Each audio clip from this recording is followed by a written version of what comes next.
وإذ استسقى موسى لقومه فقلنا اضرب بعصاك الحجر فانفجرت منه 12 عينا قد علم كل أناس مشربهم كلوا واشربوا من رزق الله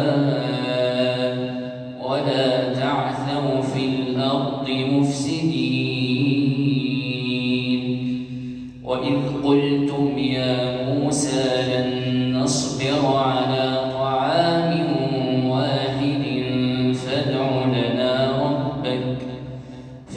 لنا ربك يخرج لنا مما تنبت الأرض من بقلها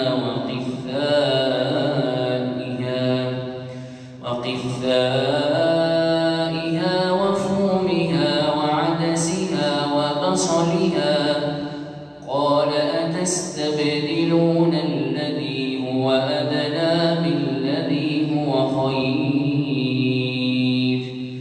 اهبطوا مصرا فإن لكم ما سألتم وضربت عليهم الذلة والمسكنة وباءوا بغضب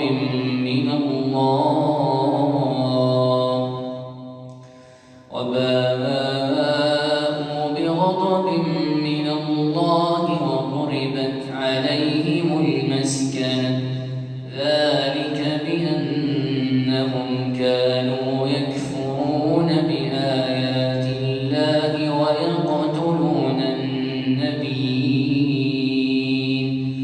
ويقتلون النبيين بغير الحق ذلك بما عصوا وكانوا يعتدون.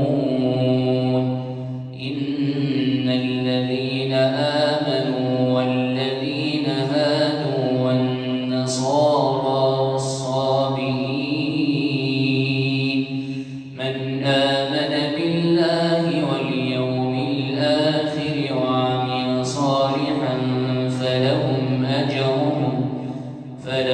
أجرهم عند ربهم ولا خوف عليهم ولا هم يحزنون. وإذ أخذنا ميثاقكم ورفعنا فوقكم الطور خذوا ما آتيناكم بقوة واذكروا ما فيه لعلكم تتقون. ثم توليتم من بعد ذلك فلولا فضل الله عليكم ورحمته لكنتم من الخاسرين. ولقد علمتم الذين اعتدوا منكم في السبت فقلنا لهم كونوا قردة خاسئين فجعلناها نكالا لما بين يديها وما خلفها وموعظة للمتقين. وإذ قال موسى لقومه إن الله يأمركم أن تذبحوا بقرة قالوا أتتخذنا هزوا قال أعوذ بالله أن أكون من الجاهلين. قالوا ادع لنا ربك يبين لنا ما هي قال إنه يقول إنها بقرة لا فارض ولا بكر عوان بين ذلك فافعلوا ما تؤمرون. قالوا ادع لنا ربك يبين لنا ما لونها قال إنه يقول إنها بقرة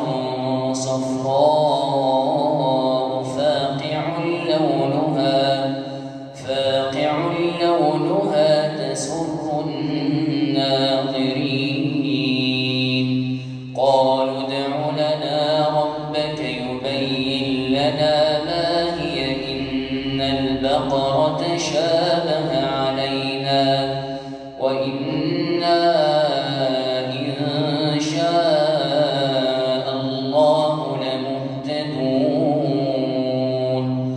قال إنه يقول إنها بقرة لا ذلول تثير الأرض ولا تسقي الحرث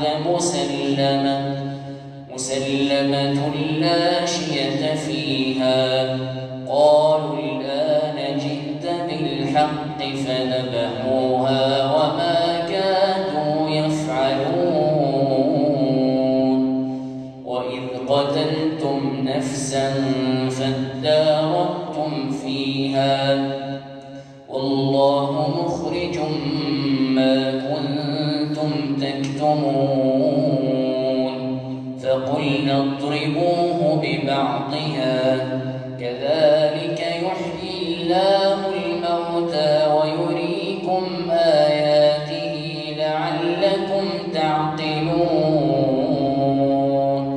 ثم قست قلوبكم من بعد ذلك فهي كالحجارة أو أشد قسوة وإن من الحجارة لما يتفجر منه الأنهار وإن منها لما يشقق فيخرج منه الماء وإن منها لما يهبط من خشية الله وما الله بغافل عما تعملون.